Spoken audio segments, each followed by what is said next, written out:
Okay, so in this question, हमें fx given है, like x minus 1 raised to 100 and x minus 2 raised to 2 into 99, x minus 3 raised to 3 into 98. तो थोड़ा हम observe करें तो powers का सम हमेशा जो भी पावर्स है दोनों का सम लाइक 101 है एंड यहाँ पे भी 3 प्लस 98 करते हैं अगर तो लाइक एक पैटर्न अगर ऑब्जर्व किया जाए तो पावर्स का सम 101 है. इसका क्या होना है वो बाद में देखते हैं.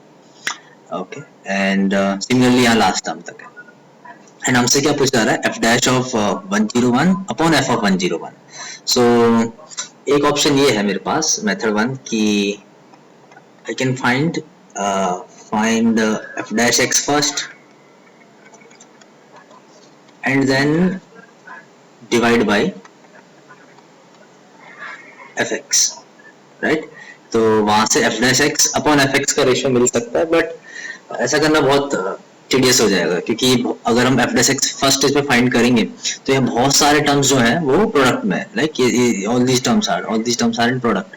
तो अगर हम f dash x फाइंड करेंगे तो बहुत ज्यादा एक लंबा एक्सप्रेशन आएगा. तो मेथड टू क्या है जो एक्चुअल में फॉलो करने वाले हैं वो समझते हैं. तो मेथड टू क्या है कि अगर सपोज अगर हमें f dash x upon fx अगर कभी फाइंड करना है, to find f dash x upon fx, fine. तो सपोज अगर y इक्वल टू अगर हमें fx गिवन है और अगर हम ln y की बात अगर करते हैं सो ln y is ln fx. तो अगर इस चीज का डिफरेंशिएशन किया जाए, differentiation of this of above thing, तो इसका अगर डिफरेंशिएशन किया जाए तो आता है 1 upon f x into f dash x, right. तो यहाँ से मुझे f dash x upon f x directly मिल जाएगा. तो मैं क्या करने वाला हूँ, मैं पूरी इस पूरे एक्सप्रेशन का लॉग लूंगा एंड लॉग लेके फिर हम इसका डिफरेंशिएशन कर लेंगे, राइट. तो इसके लिए ज़्यादा बेटर एक चीज़ रहेगी कि मैं पहले एक जनरल टर्म लिख लेता हूँ. तो जनरल टर्म लिखने के लिए मैंने शुरुआत में जो चीज़ बोली थी कि यहाँ पे जो पावर्स का सम है, अगर इस पावर्स के सम को अगर हम देखते हैं लाइक 2 प्लस 99, 3 प्लस 98, तो इन सब पावर्स का सम कितना है 101 है. तो अगर हम एफ एक्स का जनरल टर्म लिखते हैं तो f x equals to product and अगर हम जनरल टर्म लिखना स्टार्ट करते हैं तो x minus r and r starts from 1 because first term x minus 1 है and last term x minus 100 है तो r goes till 100, फाइन. और हर एक टर्म की पावर क्या है वो समझते हैं. तो हर एक टर्म की पावर है r into 101 minus r, right. अगर हम r की वैल्यू 1 पुट करते हैं तो यहाँ पे x minus 1 raise to 1 into 100 तो that is 100.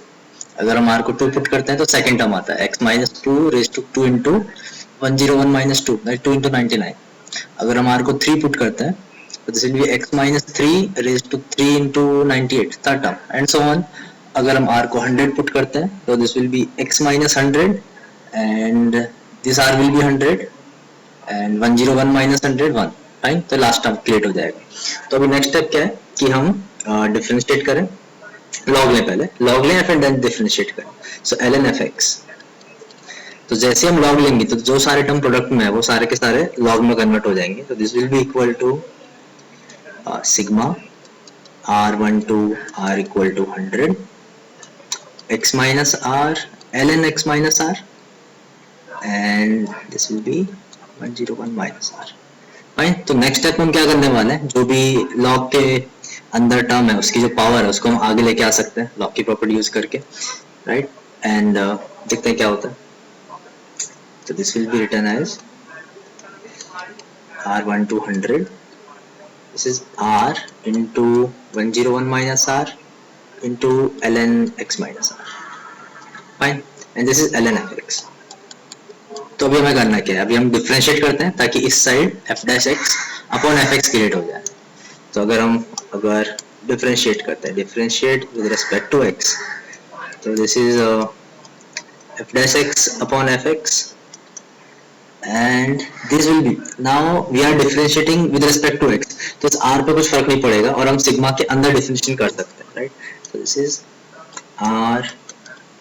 r1 to 100 r into 101 minus r into 1 upon x minus r. अभी हम इसके अंदर x को 101 पुट कर देंगे, तो पुट x इक्वल टू 101, तो this will be equal to f dash of 101 upon f of 101 equals to sigma r1 to 100 r101 minus r into 1 upon 101 minus r, right. तो अभी ये रियलाइज हो गया हमें कि कुछ तो एक टर्म है जो कटने वाला है, ठीक है। तो अगर हम आगे प्रोसीड करते हैं तो ये टर्म और ये टर्म दोनों कैंसिल हो जाते हैं, राइट। तो इसके बाद नेक्स्ट स्टेप में f dash of 101 upon f of 101 is equal to sigma r and r is from 1 to 100, और इसका भी डायरेक्ट फॉर्मूला है n to n plus 1 by 2, तो 100 into 100 plus 1 by 2, so this is 5050 done.